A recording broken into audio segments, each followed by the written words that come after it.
The first sound Anise Rowe learned to trust was the whisper of boiling water. It told truths the house wouldn't. A lid rattled when fear was near. A thin hiss meant patience was winning the day. A rolling, hungry boil shouted that someone had turned the fire too high. She could read a pot better than most folks could read a newspaper, and in this house, that made her valuable, which was a slippery kind of safety. The kitchen was a separate building behind the big house, brick, low-roofed, tethered to the main residence by a packed earth path polished by years of footsteps like a bone. Before we jump back in, tell us where you're from. If this story moves you, please subscribe. Tomorrow I have a special story for you. They called her Kitchen Anise because her hands smelled of spice and long-cooked sugar, no matter how many times she scrubbed them with lye and cold water. She knew where the crusts would brown first, how to slip steam from a kettle sleeve without blistering herself, how to coax a thin stew into something that felt like kindness on a cold night. But these days, kindness came like the rain, in spatters, then in nothing for a long while. The Rowe plantation sat where river water turned from green to brown in a low country of live oaks knuckled with moss and marsh grass that sighed when the wind crossed it. The house was whitewashed and tall enough to pretend it looked down on the river's moods. The people inside it, those who owned and those who were owned, knew that pretending was a kind of daily weather too. Mrs. Rowe spoke of manners like they were money. Mr. Rowe spoke of money like it were God. The overseer spoke with his belt. Anise spoke mostly to pots and to the small notebook she kept stitched beneath the hem of her petticoat, where no one but the Lord and the mice might find it. She had written it herself, each letter a small, perilous rebellion. The letters were a secret shape laid down in midnight light when everyone else slept. Copied at first from a tattered psalm leaf hidden in a flour barrel, then from a torn shipping circular that listed salt by the hogshead and molasses by the gallon, and men by the price. She had taught herself the alphabet by taste. A was the bark bitter in chicory, B the sweet scorch where sugar met iron, C the clean burn of vinegar. It made her smile to think the letters had flavors. It made her stand taller when no one could see. In the mornings, she rose before the birds because birds could fly, and she could not. She walked the yard, the beaten track between kitchen and smokehouse and dairy shed, counting footfalls in her head without moving her lips. 8 paces to the smokehouse, 4 to the woodpile, 12 to the well, 3 to the door where the house girl, Letty, would slip in for day-old bread if the mistress wasn't sniffing about. Anise liked counting. Numbers didn't scold. "Salt's run low again," Aunt Temperance said that first morning of June, her voice like a wooden spoon worn smooth. Temperance had been mother to the kitchen since before Anise had breasts. A big-shouldered woman with a way of making her kindness look like sternness so it wouldn't be stolen. She had a gap in her front teeth and a faculty for turning scraps into feasts. Some said she was half witch. Anise knew better. She was all woman. The barrel's white to the bottom. "I can mix what we have with ash to fake a crust on meat for a week," Anise said, because she knew where pretense could buy time. "But the cellar casks, Mr. Ward keeps them under lock. I seen it." "The overseer keeps everything he don't own under lock," Temperance muttered, "including folks' breath. But there's a new barrel coming with the wedding lorry, I heard Miss Prissy say." As if conjured by gossip, Priscilla Rowe's laughter floated like a ribbon through the open kitchen window. The daughter of the house, plush and pale as a magnolia blossom, with a tongue sugared by every compliment ever served her, was getting married in 3 weeks' time, to a banker's son, all cuff and boot polish and ambition.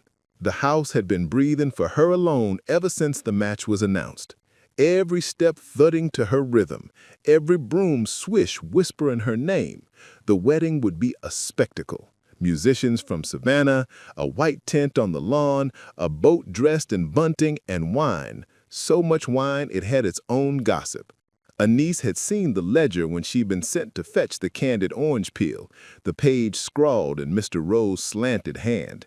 30 bottles of claret for the tables and one great hogshead for a toast the banker had demanded, a display of abundance, the kind of waste rich men needed to feel like kings. The hogshead had already come up river, a belly-big cask shipped from New Orleans, the seal fat as a wax plum, the bung tamped tight. Mr. Ward had rolled it into the cellar with the caution one gives explosives. Man could feed a field hand all winter on that, Anise had said when the men heaved the cask past the kitchen. Spit a river water in wine and they'll call it blessing. Spit a river water in stew and they'll call it ruin. Anise didn't answer. She watched how the cask moved. She watched where the iron hoops bit into the stave. She watched Mr. Ward test the lock on the cellar door twice and touch the rope at his belt like a habit. Watching was a skill as sharp as any knife. She filed away what she saw the way she filed away recipes, with memory, not paper. Paper could be found. Memory had to be hunted. The second week of June came in like a lid clapped hard on a pot. Heat held the air down. The river smelled like fish belly and copper. Work became a long hallway lined with doors that all opened to more heat. In the kitchen, they made ice cream with salt and ice borrowed from the big house, churning like they were grinding sorrow into sweetness. Anise watched the crank, the careful pour of brine, the way crystals bit the air and made the cream surrender. She did not miss the lesson salt offered. It drew water out of the living and the dead. It preserved and it punished. That was the week Letty came to the kitchen with her eyes swollen and a bite mark on the back of her hand. Temperance didn't say what happened because she already knew that in a house like this, nothing ever happened. Things were done. Sit, she said, and Anise set a kettle to simmer with comfort leaves and a wedge of lard. Letty kept her eyes on the hearth bricks. He cornered me by the pantry, she said flat, like she was reading a list. Who? Temperance asked. All iron? The banker's boy, Letty said, and the words slid down the bricks and burned. Said he wanted to know if the colored girls hereabouts were pretty under the dust. Said it like he was talking to somebody behind me. She bit her lip and didn't say nothing about the rest. She didn't have to. The silence filled in the bright, ugly spaces. Something in Anise's chest tightened like a twisted rag. She moved without thinking and put her body between Letty and the door, as if doors had manners and would wait their turn. Her hand smelled of nutmeg and onion, and the scent made her suddenly afraid of how small and domestic a woman's protections were allowed to be. She wished, with the clarity of cold water, that she could write the word no big enough to nail to the sky. She could not, but she could scheme. At the landing, barges rocked like sleeping cattle. The water shouldered itself around a piling, grumbling. Anise crouched and dipped her hand.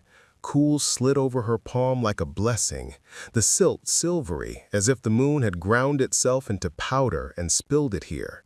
She whispered the names of people whose names were not written. Her mother, dead of fever when Anise was 7. A boy who had been sold. A girl who had bled too much after a birth in the cane field, an old man who had fed her stories like cracklings and cornbread. She said their names because she did not have a headstone to touch. When she stood, she felt steady the way a table is steady when it has 4 good legs. She turned back toward the kitchen and moved through the rain's lace. She was almost to the doorway when she saw a shadow where no shadow should be. A man leaned against the kitchen wall, hat brim low, rain stepping off the point of his chin. "Evenin', miss," he said, and the miss was like a spit. She knew the voice, the banker's boy. No, his voice but different, a liquor-rubbed version of it. He didn't see her at first. He had come for mischief on the wrong night. Anise's hand went quietly to the knife on the table just inside the door. Not to use it, to feel what might be used. He shifted, and the lamplight caught the edge of his cheekbone. He was grinning alone. There was something awful about a grin meant for no one. He turned and with lazy curiosity tried the latch. It lifted. He pushed into the dark kitchen and called in that polite, crooked way men call when they want a witness to their own audacity. "Anyone awake?" Temperance snorted and shifted in her chair, eyes opening slow. She saw Anise, then the boy, then her gaze settled on the knife and shook her head the tiniest bit. Not that. Not tonight. Anise slid forward, softer than flour dust. "Kitchen's closed, sir," she said, each word scrubbed with obedience the way the mistress liked it. She made her voice smaller. "We'll be starting at 5. If you need a bite, I can fetch—" "I know what I need," he said, still smiling. His gaze slipped over her like grease. He was not brave, Anise felt that as surely as she felt the dark, cool floor under her feet. But he was young, and the young often confuse other people's fear with their own courage. "Sir," Temperance said behind him, voice steady as a levee, "you best leave this house sleepin'. You got a weddin' tomorrow that wants you wakin'." He laughed. It was an ugly sound, not for the tone, but because it was a performance with no audience. "Look at you, giving sermons." He reached for Anise's wrist, not hard, but like he had the right to measure the distance between them with his hand. She stepped back, and the motion put her shadow against the hearth, so it looked for a second like she was taller than him by a half a head. "Mr. Ward," Temperance called, and that name had the force of a bell. The overseer would come with his belt and his pistol and his temper. It was a terrible thing that his presence might make a thing safer. But the boy didn't want a witness after all. He turned away, muttered something that sounded like cowards always do, and let himself out, banging the door like a child. Temperance's breath left her in a way that made Anise reach for her shoulder. The older woman patted Anise's fingers and then patted her own breastbone as if to remind herself it was still there. Storms bring out snakes, and storms wash 'em back under rocks. We choose our minutes careful. Anise nodded. The minute she chose was tomorrow. On the morning of the wedding, the sky wore a bruise. The rain held off like a debt collector that promised to return after lunch.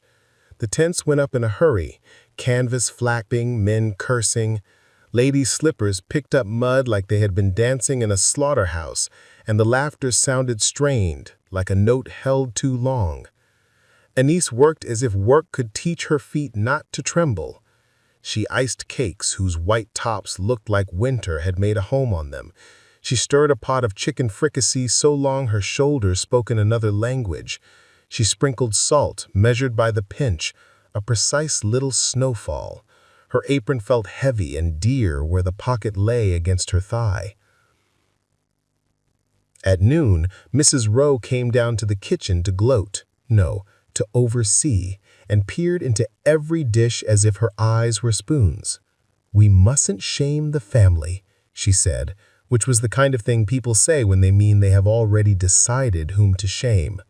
"Remember, the banker's people are refined." She drifted out in a cloud of rose water and consequence.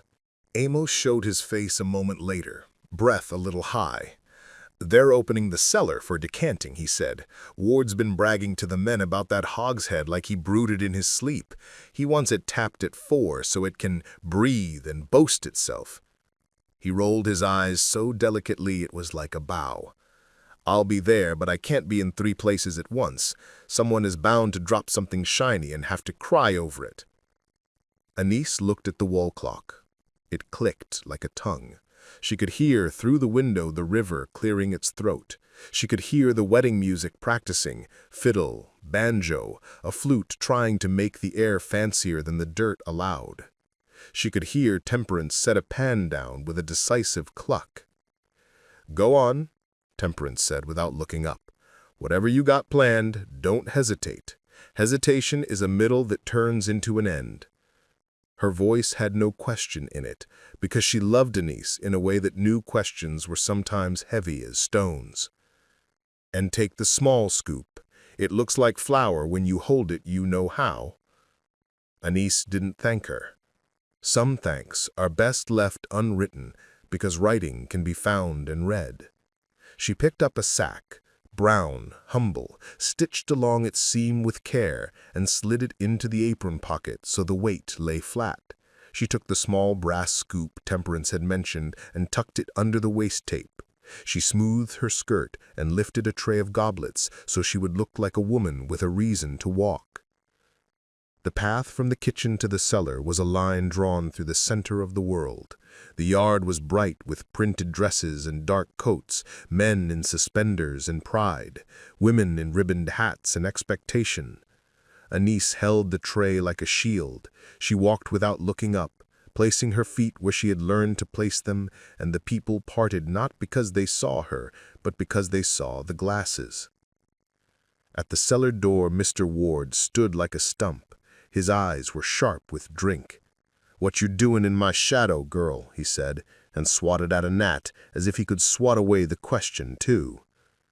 "Bringing glasses," Anise said, lowering her eyes just enough to make the lie look polite. "Amos said."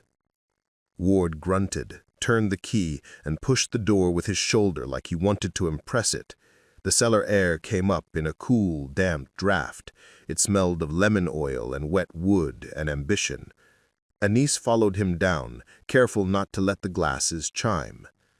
There it was, the hogshead, belly-swell and smug, set on its cradle like a fat man napping on a church pew.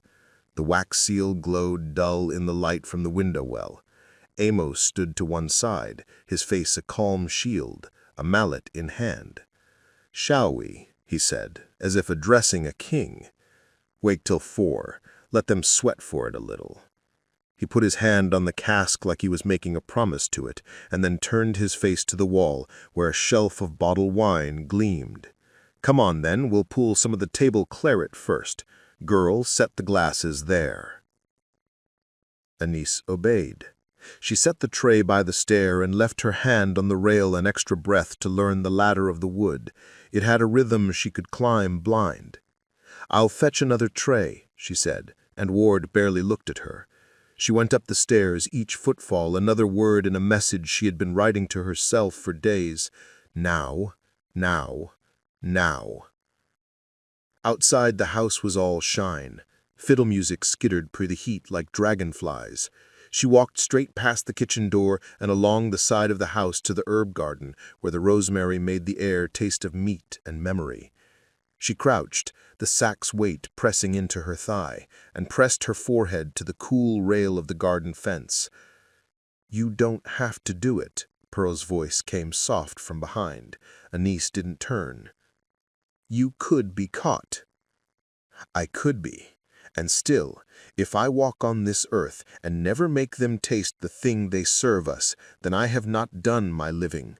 Pearl stepped closer, the hem of her dress brushing Anise's ankle like a blessing. "What do you need?"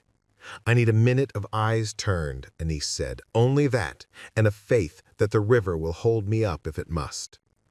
Pearl did not say, "Be careful." She said, "Go when the bride comes down. They'll all turn into one long stare." Anise rose. Her hands shook once and then became quiet.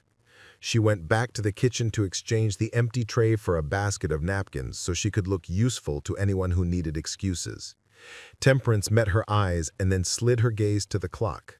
Anise didn't need the clock anymore. The day had changed its gait. At 3:45, the world took a breath. The parlor doors opened and Priscilla Rose stepped out into the heat like a slice cut from a cloud. Her dress gathered the light and turned it into a blade. The banker's boy, man now, she supposed his mother said, waited under the tent arch, his smile as wide as the river and twice as shallow. The guests made the sound guests make when they see money dressed up in feelings. A violin sang like it remembered a bird. Anise moved. She set the basket by the kitchen door like a marker on a map and walked back to the cellar, not fast, not slow, each step the same as the last, as if she were teaching the earth how to count. Ward had left the cellar door standing open to make the air move. Amos was inside with his back to the steps, uncorking red wine, his hands precise. He hummed, and the hum was a good man's talisman. Anise let her hand trail the dom rail to tell it she was a friend. She reached the bottom and said, "Mr. Amos, sir, Temperance needs you to look at a chipped tureen. She's worried it'll shame the table." It was a lie that tasted almost right. Amos glanced toward the stair, the butler's instincts warring with his eye for the glass before him. "Tell her I'll come in 2 minutes," he said, choosing duty as carefully as he chose decanters. "Sir," Anise said, and slipped back up. At the threshold, she found what she had not prayed for, Ward, standing with a cigar like a wand, arguing with a delivery boy about a missing crate of lemons. His back was to the door. The boy's hands fluttered like pale birds. Ward's voice was a crackle. He thought he looked powerful when he spoke to those who couldn't answer back. The bride took the top step of the porch. The music tightened. The guests' heads turned. The day stood on its toes. Anise slid into the cellar and let the door fold her into cool. Amos had moved to the bottom shelf, counting. She could not wait for 2 minutes. 2 minutes was a lifetime in a scandal, depending on who was late. She crossed to the hogshead. Its wooden skin felt alive under her palm. She drew the brass scoop from her waistband and then, without letting herself know she had decided, she lifted her skirt just enough to get her fingers into the hidden pocket, slid out the small sack, and weighed it in her hand. She had thought she would pour fast, but something steadied her, some kitchen sense that had saved many a surface from boiling over. She knelt, tilted her head, so her ear brushed the stave, and listened. The wine murmured like a congregation caught between hymn and gossip. She set her mouth in a line and reached for the bung. Her thumbnail found the seam of wax and lifted it. A crackle, soft as a moth's wing. She slid the small knife from her apron, thin as a thought, and worked the wax tenderly, easing it away in a dark, crumbly ring. The bung kissed her knuckle when it gave, a wet, sweet smell rising like a memory of other people's happiness. "Miss Anise," called Amos, mild from the shelf. "In a second, sir," she said, and her voice sounded like it belonged to someone in another room. She rested the scoop against the lip and tipped a portion of salt the way you tip coffee into flour before you marry them with the spoon. Not too much at once. Salt is cruel when offended. It needs coaxing even in wickedness. She let it whisper down, a pale pearl rain into the dark, and then she rocked the cask the tiniest bit with her knee, a motion so gentle it had to remind itself to be motion. The wine took the offering. She measured again. A scoop, another. Her breath slowed until it wasn't there. Images came in the space between scoops. Letty's bitten hand, the banker's boy's grin with no witness, Pearl's cheek damp with fatigue and pride, Temperance's back broad as a door, the kind you could trust to hold. Anise did not ask the Lord for permission or forgiveness. She asked to be accurate. A floorboard spoke above, Ward's voice again, low, irritable. "Where's that butler got to?" he said to the lemons, who kept their counsel. A scrape, a foot on the stair. Amos straightened at the shelf, caught between two duties. Anise lifted her chin and said, "Sir, Temperance, she's fit to faint with worry." Amos looked at her and saw, for the first time, not a girl, but a woman carrying more than napkins. He set the decanter down with reverence. "Watch the door," he said simply, and climbed. His coat brushed the rail like a promise. Anise tipped a last small measure into the hogshead, and then replaced the bung with a twist of her wrist that felt practiced from a life of fastening what men assumed women could only hold. The wax ring lay in her palm. She pressed it back around the wood with the heat of her thumb, smoothing, smoothing, until it looked like a day that had never been interrupted. Ward's boots thudded on the stair. Anise slipped the brass scoop into her apron pocket and lifted a tray of empty glasses so quick it seemed they had been waiting there for her. When Ward's head appeared, she was already halfway to the steps, face composed into kitchen quiet. "What you doing down there alone?" he asked, and his eyes went to the cask, greedy as a child's. "Fetching glasses, sir," she said. "Mr. Amos sent me." He grunted, satisfied by his own name on someone else's lips, and brushed past her. He went to the hogshead like a suitor to a bride. "Time to tap," he said to the cask. He looked back toward the stair. "Girl, go tell them we'll be pouring in 5. I want their mouths ready." He laughed his cigar laugh. Anise climbed, the tray balancing her on its shine. At the top, she found the house breathing in unison. The bride stood under the tent before the preacher, veil trembling like a moth's wing caught on lace. The banker's boy held her hand like he was testing a rope. The guests' faces were lifted, open as plates waiting to be filled. The music paused. The preacher lifted his book. Anise moved through the bodies like a small wind. She could feel the cellar door behind her like a word she had swallowed. She could feel Pearl's gaze, steady, warm, catch her sleeve in passing without touching it. She could feel Temperance's presence from the kitchen like a hearth that heated even what wasn't near it. She could feel the river tugging at the pilings, the storm shouldering the horizon. "Do you take?" the preacher began, and thunder rolled as if the sky had its own opinion about vows made under tents. Anise set the tray on the long table and picked up a napkin like a woman with endless small tasks. Inside her, something unclasped. She had done it. She had placed her grain of grit inside their pearl. What would happen in public, under lanterns and watchful eyes, and the river's mild applause against the bank. It would be a soft, macabre thing, the way salt turns red wine into a tired, wounded mouth, the way it gathers and gathers until the tongue can't hide the sting. She looked back toward the cellar where Ward would be carrying Glory up a few steps at a time, where Amos would be making ceremony out of what could have been merely wet. She thought of Letty's hand, and the boy at the door, and the way Temperance had chosen trust over fear. She thought of her little book stitched into her hem, and the words she had changed on the psalm leaf, and how the change had changed her. The preacher's voice went soft over the final words. The guests sighed like wheat in a wind. The bride turned her face up, and the veil floated back as if the air had gotten briefly kinder. Hands clapped. Somewhere a glass chimed against another glass by accident, and someone called it good luck. Anise smoothed a napkin, and with the same steady motion reached for the small pouch in her apron one last time, not because she needed it, but because the weight reminded her who she was. She palmed it and tucked it back like a blessing, then turned toward the cellar steps because it would be her work to help carry the tray the last yards to the table. Ward's head appeared first, then his shoulders, then the cask tap in his hand like a scepter. Amos followed, sober as a hymn, carrying a silver bowl polished enough to show the faces of 100 hoping people. Ward planted the tap like a man planting a flag. The banker's boy raised his voice. "To abundance!" he called, and every mouth answered back. And in that long, collective intake of breath, Anise heard a sound no one else in the world could have noticed because no one else had been listening to boiling water since they were a child. The faintest, wrongest little fizz in the belly of the cask where no fizz should be.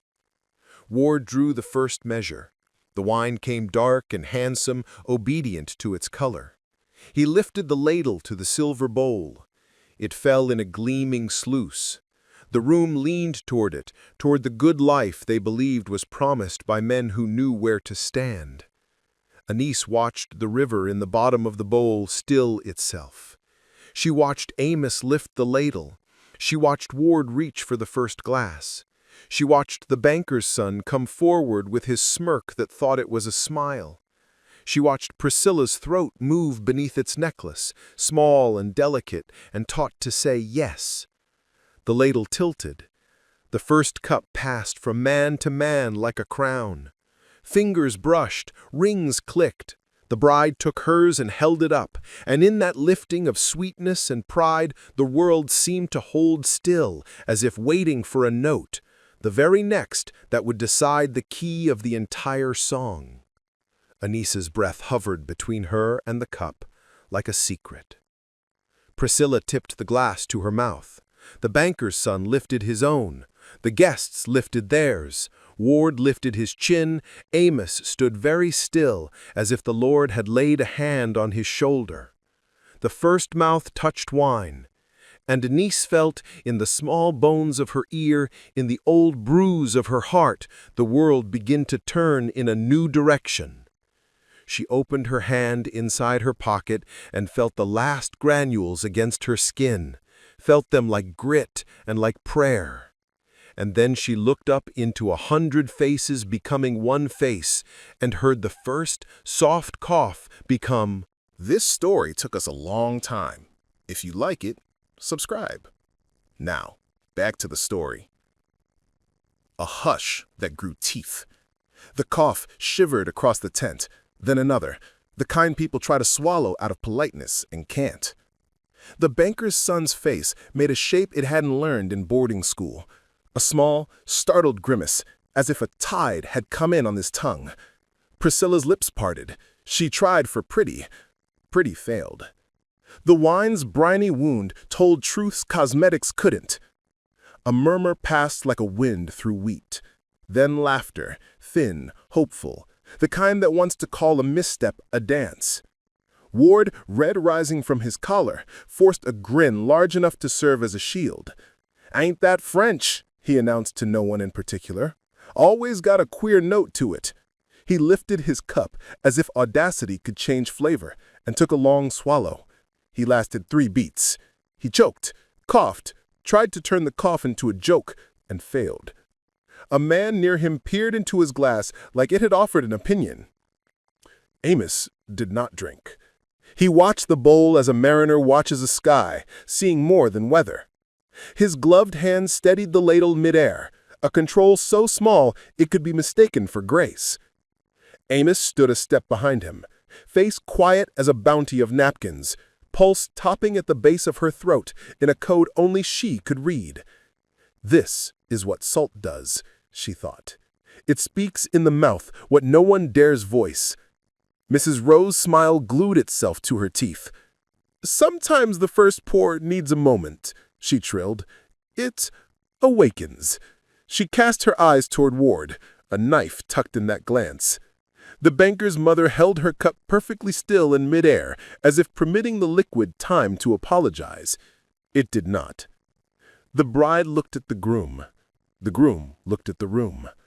A guest near the front, one of the men who'd watched Ward bray orders all morning, wet his lips, frowned, and set his glass down like he'd just discovered honesty was contagious. Another man whispered, "What in—" A woman's hand went to her throat in that old gesture that pretends it is checking for a necklace.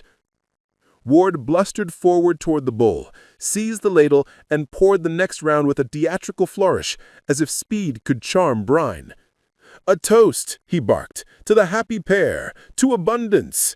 He thrust the cup toward the banker's son. The young man took it, pride hot in his eyes, swallowed, and this time could not disguise the flinch. He pressed tongue to palate like he could push a tide back. He failed. The bride tried again, less from desire than duty. Her eyes watered. Amos moved, quiet, decisive. He set the ladle down. He turned to the table of bottled claret, the safer wine, and reached for a corkscrew. "We'll decant some of the best," he said gently to the air, and the air gathered itself gratefully around his competence. His voice taught the moment a new melody.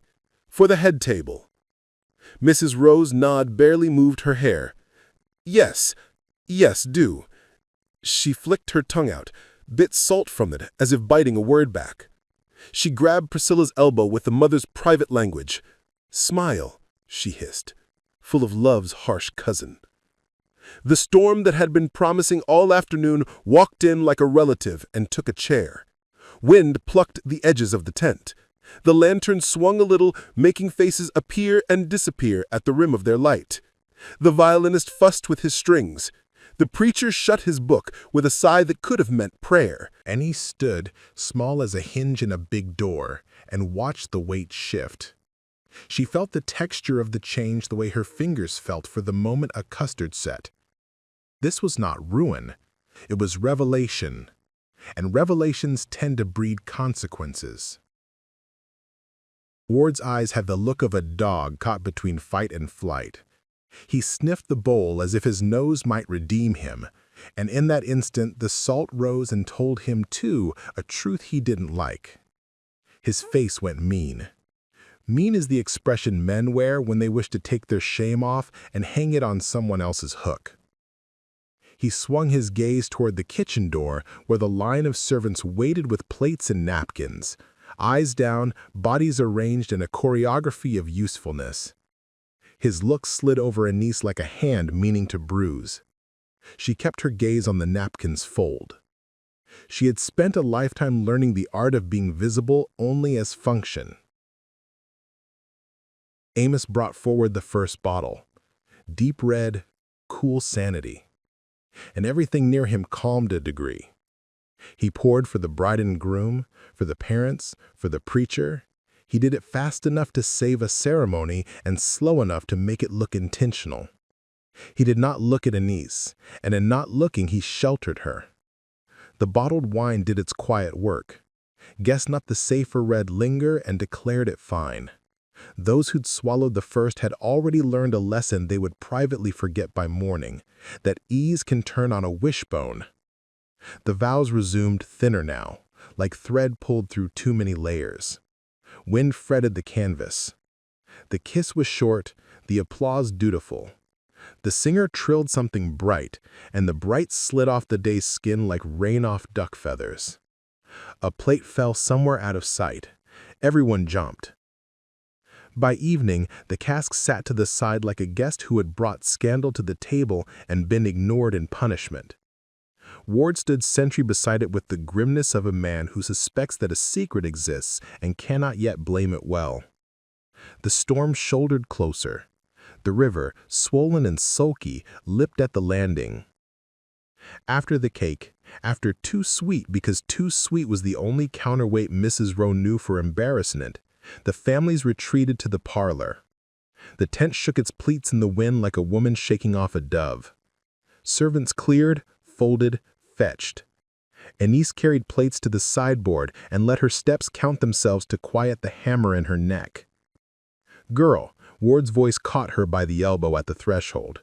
He never said her name. Men like him didn't give the dignity of names to trouble. She turned, face obedient as linen. His fingers pressed, not hard enough to bruise if you measured bruising by color, hard enough to measure it by memory. "You been in that cellar a deal, kitchen. You hear me askin'?" I carried glasses and napkins. She let the words be plain as wood. Plausible deniability is a kind of timber. She held it upright between them. He smiled then, a small, ugly bloom. "We'll see." He released her, and the space his hand left filled with a cold she could not blame on weather. The rest of the night arranged itself like cards. The guests tried their hands at merriment. The banker's son laughed loudly at a joke no one told. Priscilla drifted like a young moon, her brightness newly lonely. A fiddler's bow broke and was spliced back together with a sliver of desperation. Mrs. Rowe moved through it all like she was directing traffic away from an accident.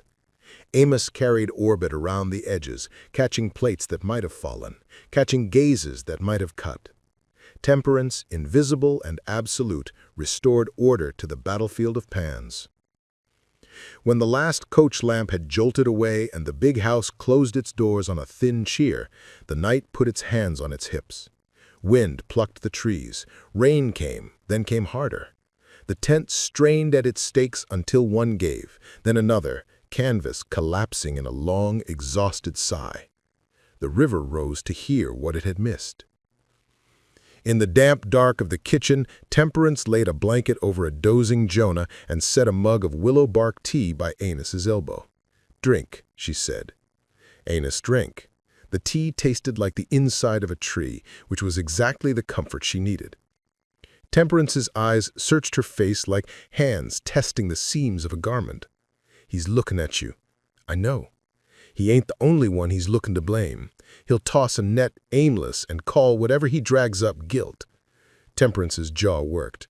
I choosen to stand where I can cut that net if I must." Amos pressed her palm flat against the table.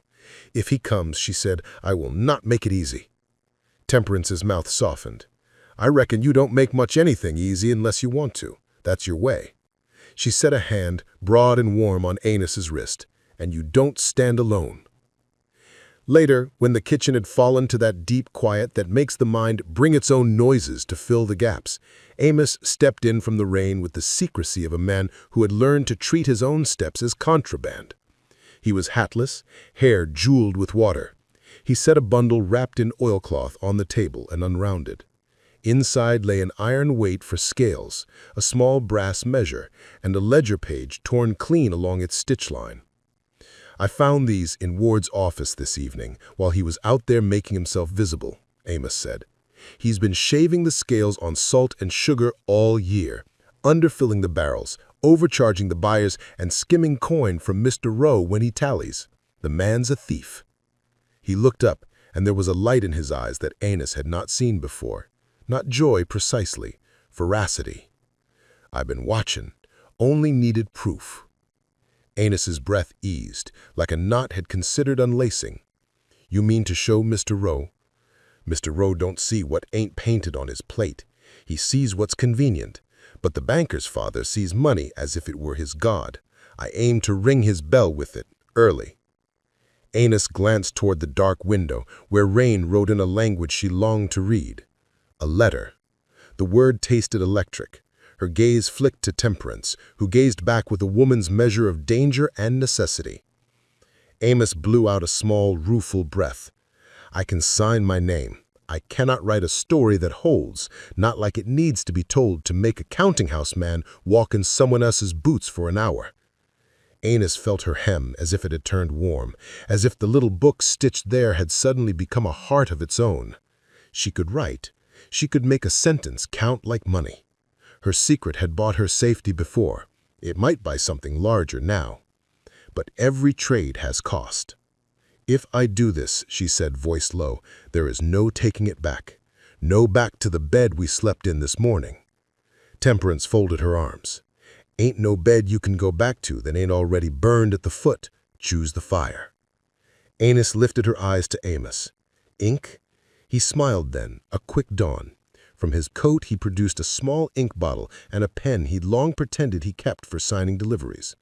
"Always," he said. They moved to the corner of the table where the light lay kindest. Rain played the roof.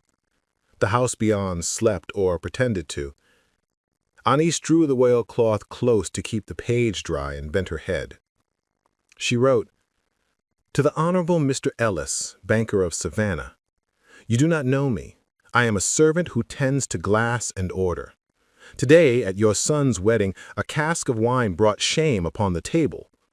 Your overseer, Mr. Ward, will tell you it is the fault of the wine or of those who opened it.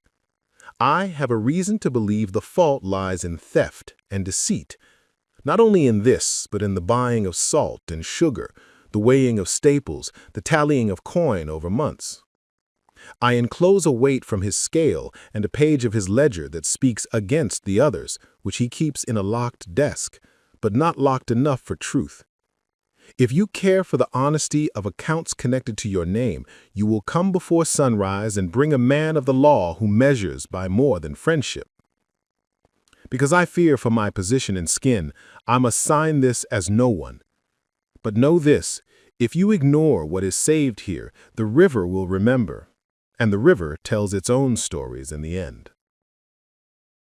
She set down the pen with hands that had whisked eggs 1,000 times and now trembled over ink like it were a child. Temperance read the lines with her mouth moving and then, uncharacteristically, pressed her lips to Anice's temple. "You write like a plow," she said, half proud, half afraid. "Cut straight." Amos wrapped the letter in oiled cloth and tucked it under his coat. "There's a ferryman at Uncle Doss's landing who owes me a favor. Rain or no rain, he'll cross. I'll be back before dawn." He paused at the door. "Ward will come nosing. Keep doors barred that can be. Keep a skillet by the fire that can be swung." He went into the rain and took the night with him. Ward came in the middle bit of hours when a body's self and a body's shadow looked the same. He did not knock. He had a key to the kitchen because men like him liked to stand uninvited in rooms where other people felt safe. Temperance stood from her chair the way a tree stands. Anise, at the table, did not rise. She pressed one finger to the notebook at her hem. Still. "Where's Amos?" Ward asked, as if the butler were a dog. "In his bed," Temperance lied without a blink, "which is where decent folks are at this time." Ward's eyes gleamed at that word, decent, like he had a private definition. "Someone salted that wine. Ain't no way it got that way honest. You got any ideas?" He pretended the question was low and confidential, like a courtesy he was extending. His hand played at the rope at his belt. "Storm must have found a seam," Temperance said, "or the French put their ocean in it for free." She did not take her eyes off his. His gaze jumped, sparrow-quick, around the room, testing corners for guilt. It landed on Anise and tried to settle. She met it with the blandness she had learned in girlhood to wear like skin. He did not find what he wanted. Women's faces have long practice at giving men mirrors that show only themselves. He sniffed, as if the air would inform on her. "Be up at first light," he said, and left the door open to let the rain take liberties. He did not stop at the cellar. He went instead to his office and lit the lamp with a hand that had learned tonight that it might not be as secure as it believed. He opened his desk, counted his small brown lies, and found a page missing. He swore in the accent of a man who never thanked God for anything. Before dawn, Amos returned with wet shoulders and a boatman's smell. He nodded once. "Delivered to a door with marble steps. I left my glove to mark how early it came." "What if he ain't the sort who reads when the sun ain't up?" Temperance said, voice practical. Amos smiled without joy. "Bankers' men get up in the dark to count other people's light." The row house awoke brittle as ice. Breakfast was a choreography done on a strained ankle. The bride and groom came late, faces tight. The mother's voice carried like a broom. Mr. Rowe stomped as if each footfall could frighten away a rumor. It was 7 when they came. A carriage, another, then a third, on wheels that whispered wealth. Out stepped Mr. Ellis, father of the groom, hat sharp, eyes sharp, a man who had never been told to wait. With him a magistrate from town, ink still under his nails, and a deputy with a gaze like a field left fallow too long. They did not ask permission to enter. Mr. Ellis's mouth wrote a straight line along his face, and the line said, "Arithmetic." Mrs. Rowe met them in the hall with practiced astonishment. "So early," she breathed. "Surely we might—" "Now," Mr. Ellis said, and the word did not have room in it for a social nicety. "The cellar." Ward appeared like smoke. His smile tried to clap them on the back. "Gentlemen," he said, "we had a small trouble last night with a cask." "We will see," the magistrate said. His voice held a quill's patience. "Mr. Amos." Amos materialized from a doorway, bowing slightly toward Mrs. Rowe, more to the law. He led the way. Ward followed, chattering about sloshed bungholes and ship bilge and French habits. His words crowded each other like men at a free table. In the cool of the cellar, facts arranged themselves under lamplight. The magistrate weighed the iron weight on his own pocket scale, then on Ward's, and watched the measure lie by the width of a thimble. He inspected the ledger pages, this one, that one, the tidy parade of numerals, and then he held up the torn sheet Amos had delivered like a splinter with proud blood at the end. "This line is not like the others," he said, almost kindly, as if he were teaching a child why a shape belonged to no alphabet he knew. Ward sweated. He explained. He corrected. He blamed. Each word salted the air and made it less drinkable. Mr. Ellis did not blink. "You've been cheating this house and my house both," he said eventually, and the heat that rose into Ward's face then was not from June. "You will pack your things by noon." He did not look at Mr. Rowe when he said it. He did not have to. Men like him change other men's weather simply by refusing to share umbrellas. Mr. Rowe attempted a protest and discovered he had brought a knife to a figure fight.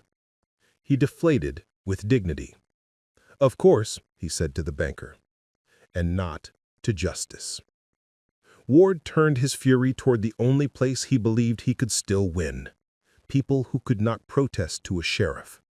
He stalked up the cellar steps and out to the yard, eyes hunting like a hungry day.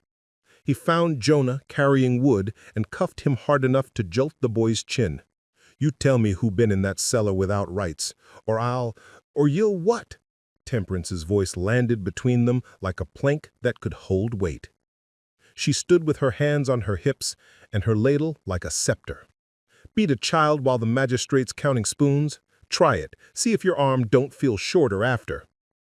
Ward looked at her and found to his small surprise that fear had its hands on his pockets. He spat near Jonah's foot instead of at it and made a show of straightening his coat. "This place'll rot without me," he said to no one who mattered. "That's the trouble with rot," Temperance said. "It believes itself necessary." Before noon, Ward was gone. He left by the river road with a trunk that complained of his hurry. No one waved. The banker's men watched until the dust settled like a judgment. The row house breathed as if someone had untied a ribbon around its ribs. Consequence did not end there. Mr. Ellis did not forget the salt on his tongue. He conducted his own little inquest at the dining table with the precision of a man accustomed to surgeries of finance. He questioned servants gently and men firmly, and he drew a picture of a house that had employed a thief and then pretended the draft was a breeze. He looked at his son a long time without speaking, and in that gaze lay all the words a son fears from a father who sees him now in a light not purchased by money. The young man with the polished boots discovered that being the object of measurement is not pleasant. Priscilla, newly wed, sat composed as a cup. At some point, her eyes found Letty's hands as the house girl served and lingered 2 heartbeats on the places where teeth had left their knowledge. No one spoke. Words would have broken something that would not mend. Anise kept to the kitchen, which is to say she remained at the center of the world's work. She salted meat, and the gesture carried 1,000 meanings no dictionary could afford. She supervised the simmer of a broth and watched fat rise and gather like a parliament of small sons. She wrote 2 words on the inside of her mind, as if they were stitched there. Not yet. There are victories that look like the end and are not. There are beginnings that wear the old clothes so as not to alarm the house. That evening, after the bankers left with the dignity of men who had spent a day being right, Priscilla came to the kitchen alone. She stood in the doorway like a child looking back into a room where she had once hidden under tables to avoid her mother's mood. She did not cross the threshold. She said in a voice that sounded to her own ears like a stranger's, "May I have a glass of water?" Temperance handed her one and did not curtsy. The girl's hand trembled. "Thank you." She drank as if she had been thirsty for years. She set the glass down and looked at Anise. "We had a terrible mistake with the wine," she said. "Yes, miss," Anise said, and kept her voice as uncolored as starch. Priscilla's eyes flicked toward the scullery where Letty's shadow moved. "I don't know what to do about what I know," she said, and real fear snagged on her pretty mouth. "I don't know how to stop the things in this house that move, whether I say no or yes." Anise met her gaze and let the girl see, for a brief, generous second, the country behind her eyes. "You choose," she said. "Then you choose again. Choices is like kneading. What you do with one hand is answered by the other, over and over, until the dough changes." Priscilla's chin lifted a little, like a small bird deciding to fly toward an unseen branch. "Thank you," she said, and the words weren't for water. She went out the back with her slippers wet and did not scold the mud for pointing out where she had been. A week passed, then two. Ward's absence arranged itself into a new furniture. A man from town came to count tubs and tamp casks and keep the ledger with a neatness that felt almost sorrowful. The banker's son spent more time in Savannah than in his wife's company. Mrs. Rowe became devout. Mr. Rowe became busy. The house learned different tune and pretended it had always known it. Inside that new music, small things happened that were not small. Letty received a post in the dairy house, cooler, quieter, closer to women who would press hands, not teeth. Jonah was given messenger duties that came with a cap. Caps make boys remember they have heads worth keeping. Pearl began to sew not just hems but pockets, and into some pockets she stitched, invisible, a single straight line of thread in a color no one would notice, their sign. Temperance, when Mr. Rowe allowed her to order provisions from town since Ward is gone, ordered extra paper for wrapping caramels, and no one laughed at the explanation because Temperance did not tell jokes. The paper went the way paper goes when a people begin to write themselves. Anise began to draft recipes that were also maps. She wrote measurements in a hand that leaned left. 1 cup of river, turn north at the cotton gin. 2 pinches of patience, wait until the preacher says amen.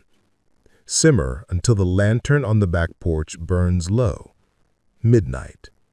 She taught Jonah the shape of A and B under the pretense of showing him how to carve an apple.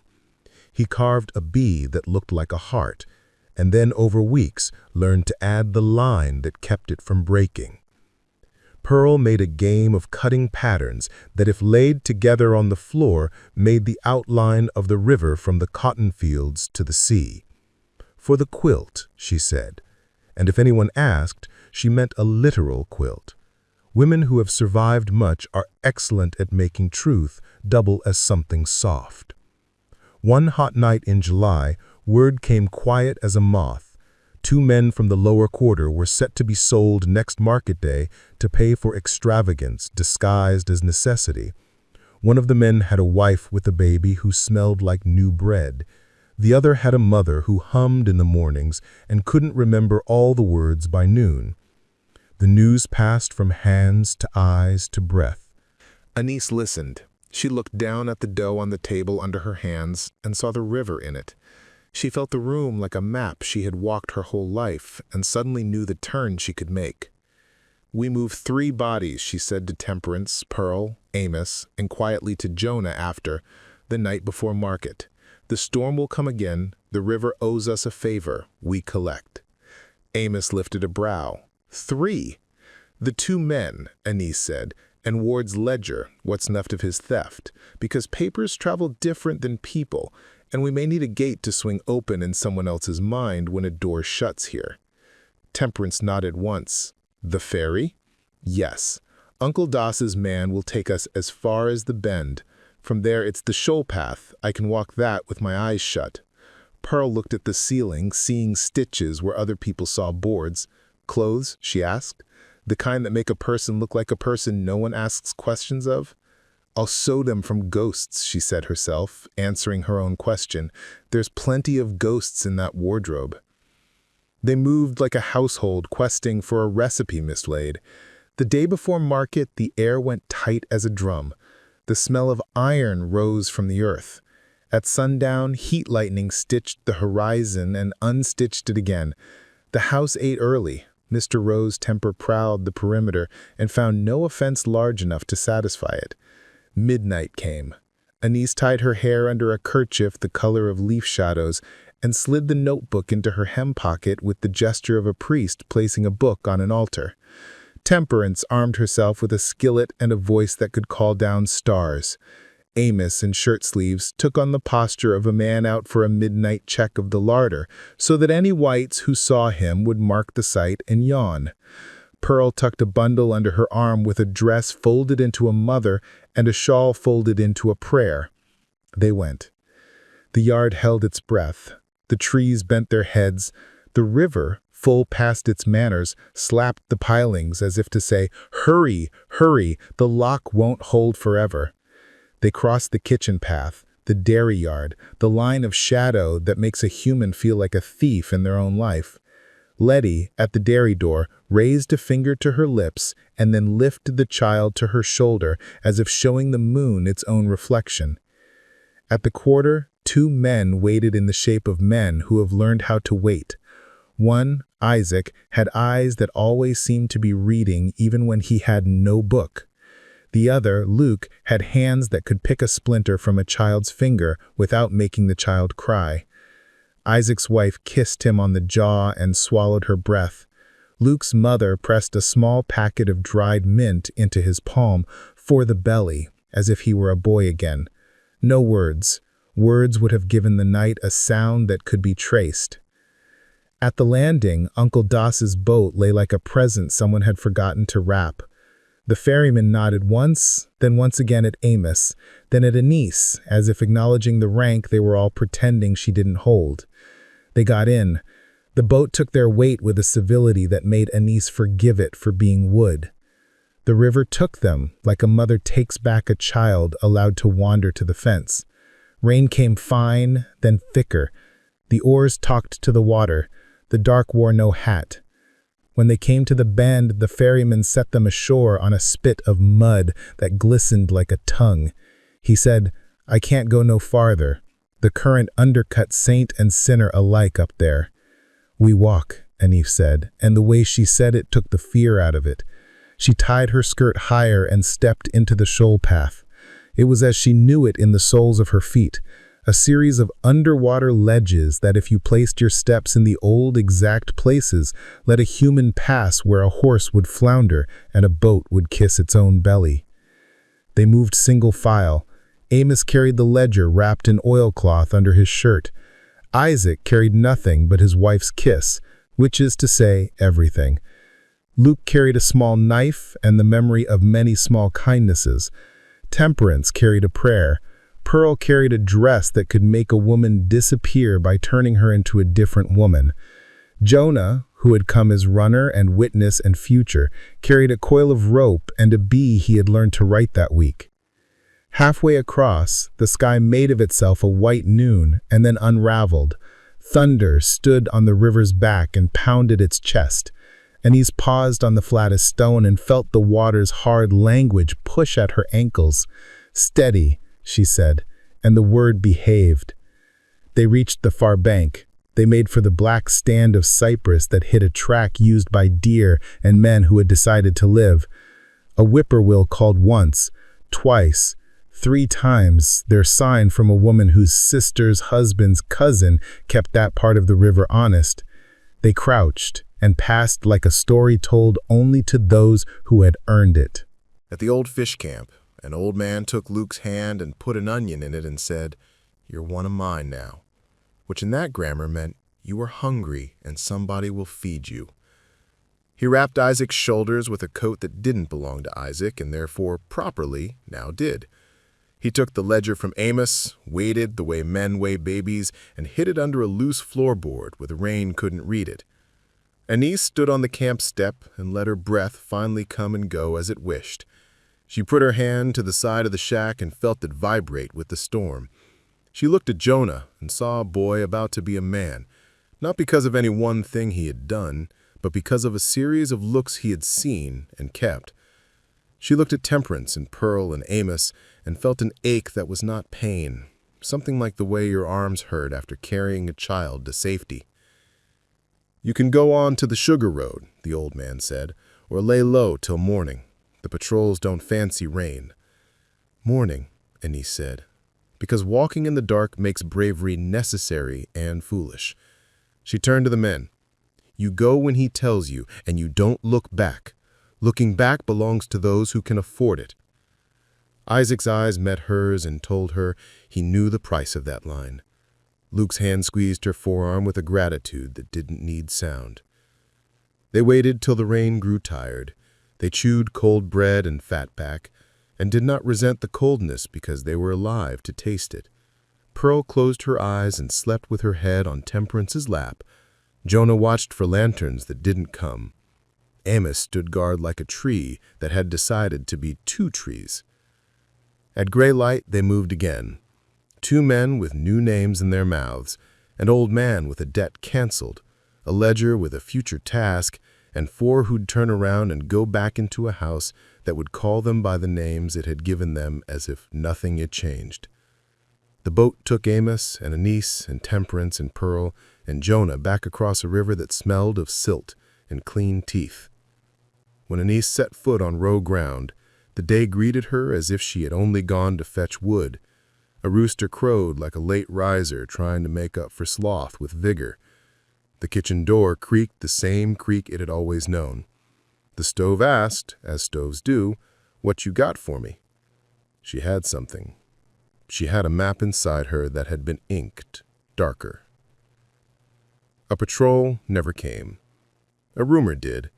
The market had been poor, buyers mean, rain stubborn.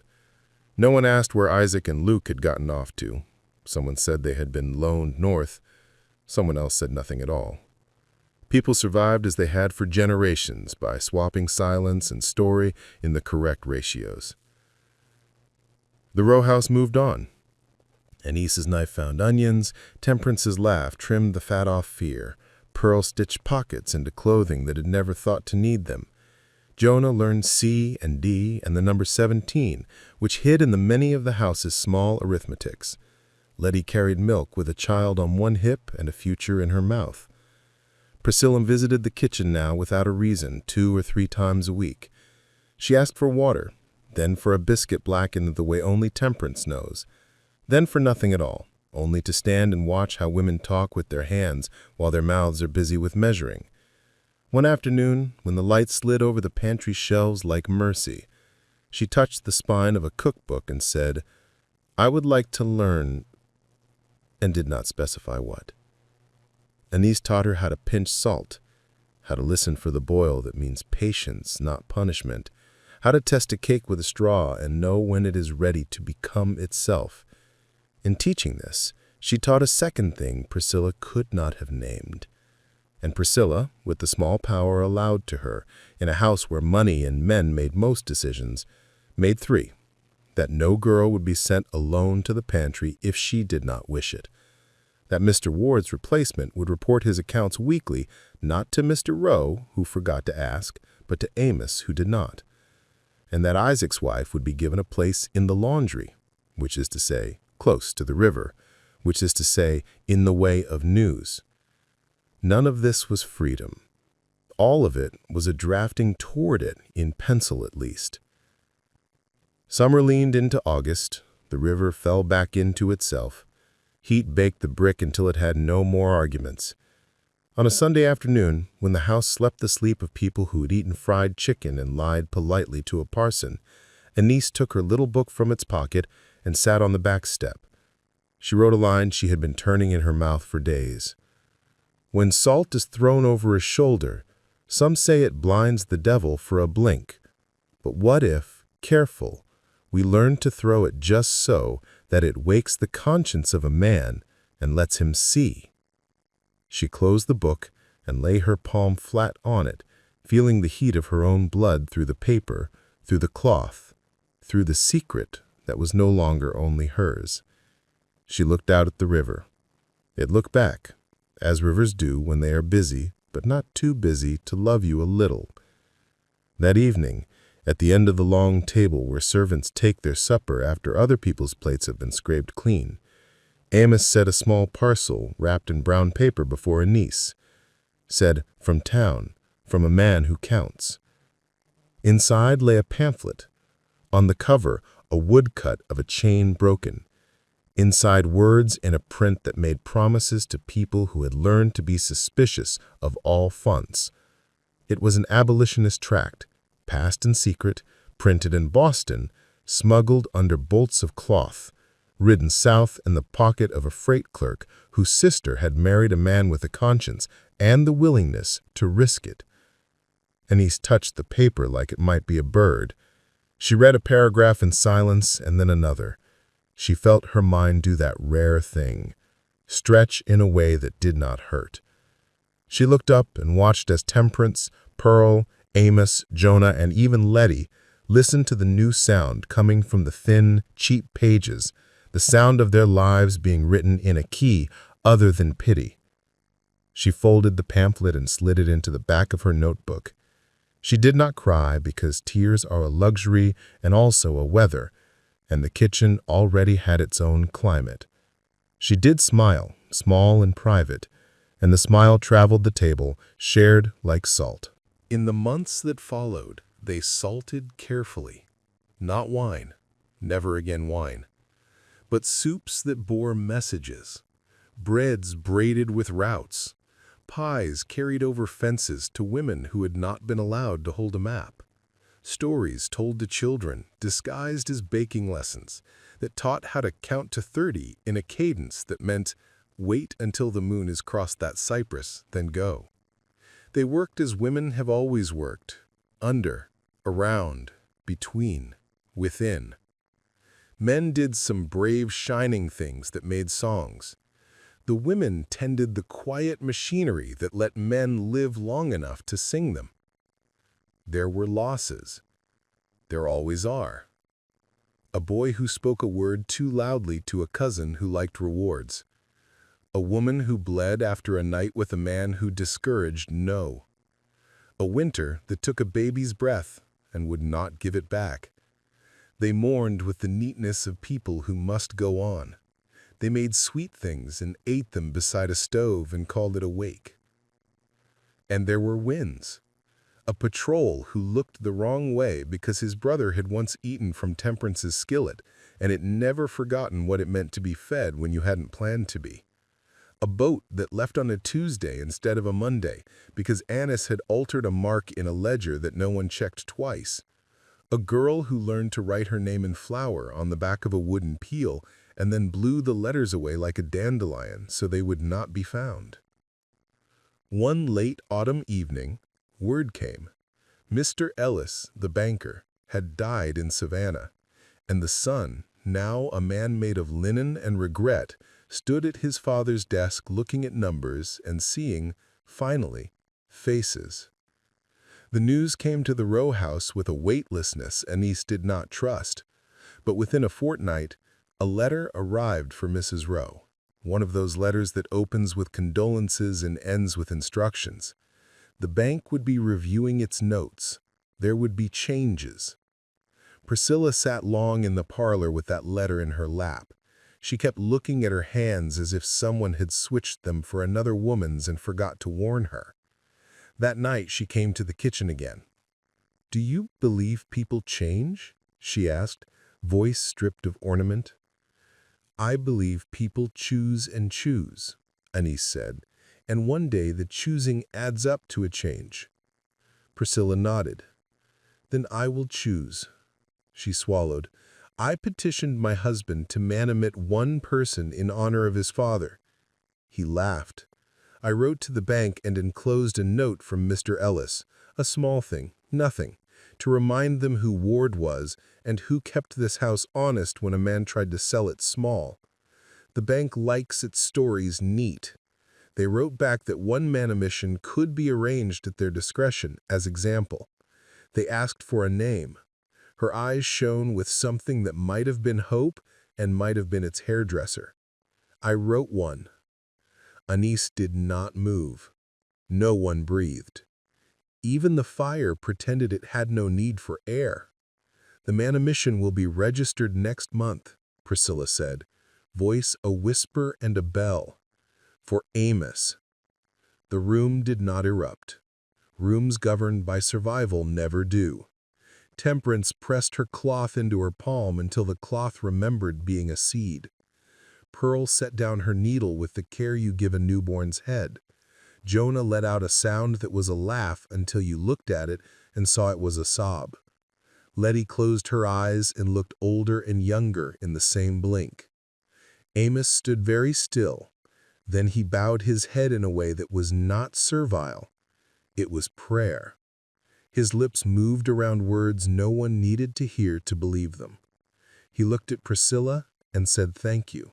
He looked at Annis and did not speak at all. That night, Anise dreamed the river came into the kitchen and lay down under the table like a dog. In the morning, she wrote in her book, "One gone free is not a freedom. It is a gate someone has remembered exists." She underlined gate twice. Gates swing both ways. The wedding wine receded into story.